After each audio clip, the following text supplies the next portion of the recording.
You know, like my whole record was violence. This grand jury has been receiving evidence for months and has determined there is sufficient evidence to justify the filing of this criminal indictment.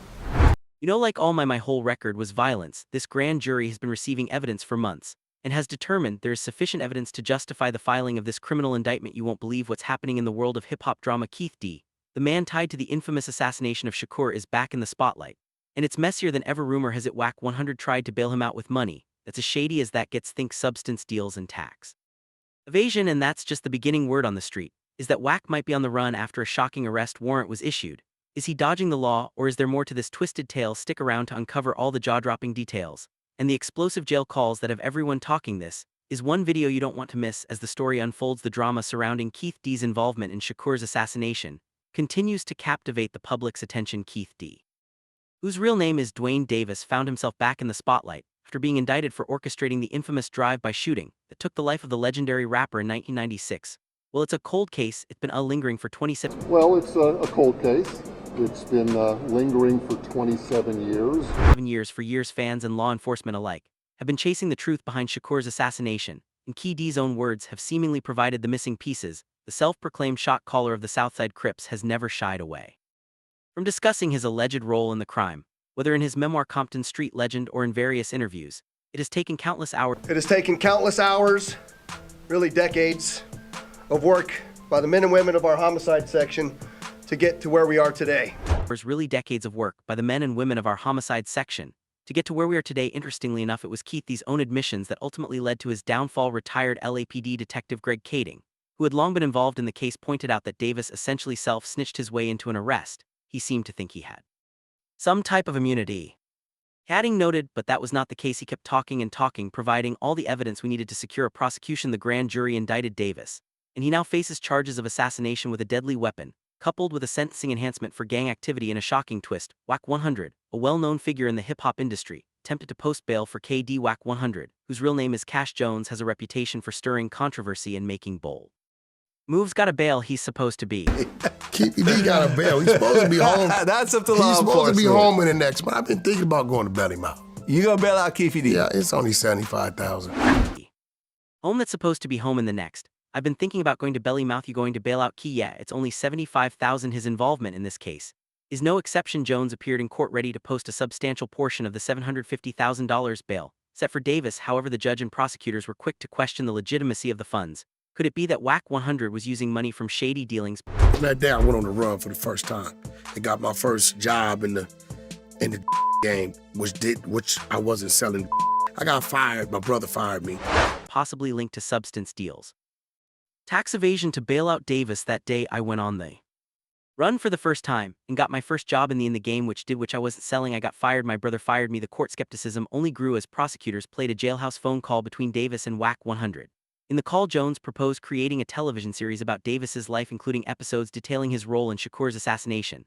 This led to suspicions that the bail money was tied to a commercial exploitation deal. Judge Carly Kearney expressed doubts about the source of the funds, emphasizing the need for transparency and legality. I don't really see where the actual $112 with him. So, I mean, pretty much in this situation on Wack, I mean, I don't see what his defense would be. There isn't one.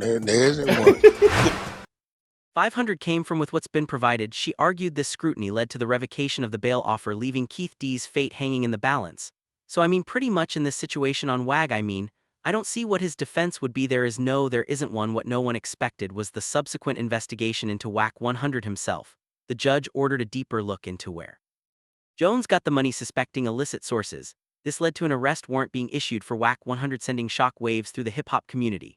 The once vocal and ever-present Jones suddenly went silent. Journalists who once found him willing to speak on any topic now faced a brick wall. A source close to Jones revealed no one has heard from him in days. It's like he vanished into thin air. This leads us to the question, what could Wack 100 be hiding? Could it be that his involvement in Keith D's bail was just tip of the iceberg? Speculations run wild as fans and critics alike try to piece together the puzzle. One insider hinted at deeper connections, suggesting there's more to this story. Wack 100 has always been involved in some shady business, but this time he might have bitten off more than he can chew as the investigation into Wack 100's finances continues. The public's interest in Keith D's trial only intensifies. The courtroom drama is set against a backdrop of health concerns. Desperate pleas. Davis, now in his 60s, and having... Sir, are you familiar with the one charge that you're facing? Yes, ma'am. Do you understand that charge? Yes, ma'am. Do you understand that charge? Yes, ma'am. As to that charge, how do you plead, guilty or not guilty? Not guilty. Having battled cancer argues that his deteriorating health necessitates house arrest, sir. Are you familiar with the one charge that you're facing? Yes, ma'am. Do you understand that charge? Yes, ma'am. As to that charge, how do you believe, guilty or not guilty? Not guilty. He claimed... Well, he's no different than any other defendant. I mean, we had a feeling this day was coming in the recent history. Claims that the jail's inadequate food and health care are life-threatening given his condition. However, prosecutors remain firm, citing his history of admissions and the danger he poses to the community. Well, he's no different than any other defendant. I mean, we had a feeling this day was coming in the recent history. The saga doesn't end there. The judge's decision to withhold a final ruling on the bail until clearer evidence of the money source is provided keeps everyone on edge. Davis's defense team faces an uphill battle, not only proving his innocence, but also disentangling the complex web of financial dealings surrounding his bail. Meanwhile, Wack 100's mysterious disappearance only adds fuel the fire, leaving everyone wondering what his next move will be. The tension is palpable, as fans of Shakur, followers of hip-hop drama, and curious onlookers await the next development in this unfolding saga. Certainly Mr. Davis will have his opportunity to present whatever evidence he wishes to. Will Keith D finally face justice for his alleged role in Shakur's assassination? Or will the legal system once again find itself entangled in the murky world of gang affiliations and hidden agendas? Certainly Mr. Davis will have his opportunity to present whatever evidence he wishes to in a world where cells and every new detail sparks a flurry of speculation. The story of Shakur's assassination and the recent developments with Key D and Wack 100 continue to grip the public's imagination. The search for justice for Shakur has been a long and winding road marked by false starts and elusive answers. But with each new revelation, the hope for closure grows stronger. What remains clear is that the legacy of Shakur is as enduring as ever. His music, his message, and his untimely demise have left an indelible mark on the world. As the legal battles rage on, fans remain committed to honoring his memory and seeking the truth. And as for Key D and Wack 100, their fates are now inextricably linked to one of the most iconic and tragic stories in hip-hop history. Finally, consider this intriguing fan theory that's gaining traction. Diddy might be the mastermind behind the money Wack 100 attempt to use for Keith D's ball. The speculation suggests that Diddy, using Wack as an intermediary, is trying to secure K's release too. If I'm not mistaken, Puffy, he approached you on 3 different occasions, right? About putting a hit on Tupac and Shakur. Prevent him from revealing more damaging information. What's currently known about Diddy's connection to Shakur's assassination? Let's delve into the details. Puffy, if I'm not mistaken, Puffy, he approached you on 3 different occasions, right, about pitting a hit on Tupac. And interestingly enough, former LAPD detective Greg Cadden claims that Diddy, the Bad Boy Records founder, ordered a $1 million hit on Shakur. And this allegation has been floating around for years, but recently gained renewed attention with KD's arrest. KD himself has repeatedly stated that Diddy asked him to take out Pac and Show Knight in a series of shocking Puffy, you and Puffy was hanging out one day, and he wasn't serious about it, but he was floating in the air. He made revelations. PD claimed that during a meeting at a hotel room during a summer jam tour in 1995, Diddy allegedly offered $1 million to a room full of Crips to eliminate Shakur. And Puffy was hanging out one day, and he wasn't serious about it, but it was floating in the air. He made one insider revealed Diddy was terrified of Knight. There was a lot of animosity and fear between the East Coast Bad Boy Records and the West Coast Death Row Records. These claims are supported by another former gangster, James McDonald, who recalled everyone had a price on their head at that time. It was a war zone, and Diddy had to protect his interests. As Keith D's trial approaches, the theory that Wack 100's bail money might actually be coming from Diddy to keep Keith D silent becomes more plausible. Could it be that Diddy, fearing Key D might spill more details under the pressure of a trial, decided to use Wack 100 as a front to ensure Well, Puffy's aware that the FBI's been watching him. Keith's silence? This speculation gains more weight considering Diddy's notorious ability to distance himself from direct involvement in illegal activities, always keeping his hands clean, while others did his dirty work. Well, Puffy's aware that the FBI's been watching him, adding another layer to this convoluted narrative. Former FBI agent Phil Carson suggested that Keith D might be cooperating with authorities to save himself from a life sentence. Carson remarked, "Keith's arrested, and that's a game changer. He might start spilling his guts. He's an OG who's rough."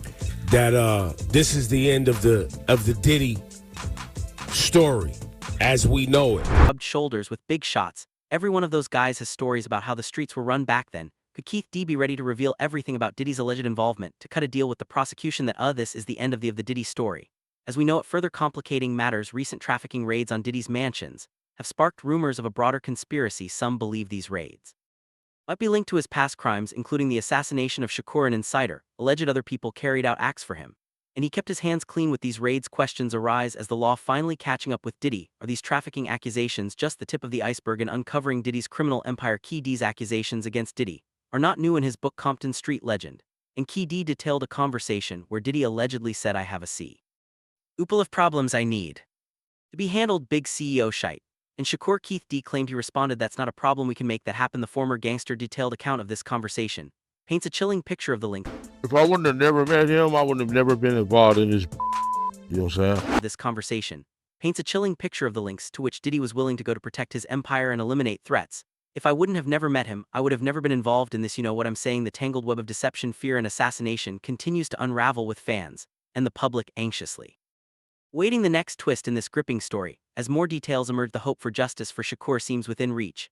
However, the complex interplay of gang affiliations, hidden agendas, and powerful figures like Diddy ensures that the truth may remain elusive for a while longer. As we wrap up this explosive dive into the tangled web of Shakur's assassination, Keith D's shocking admissions, and Wack 100's mysterious maneuvers, we're left with more questions than answers. Could Wack 100's attempt bail money really be tied to Diddy aiming to silence KD for good?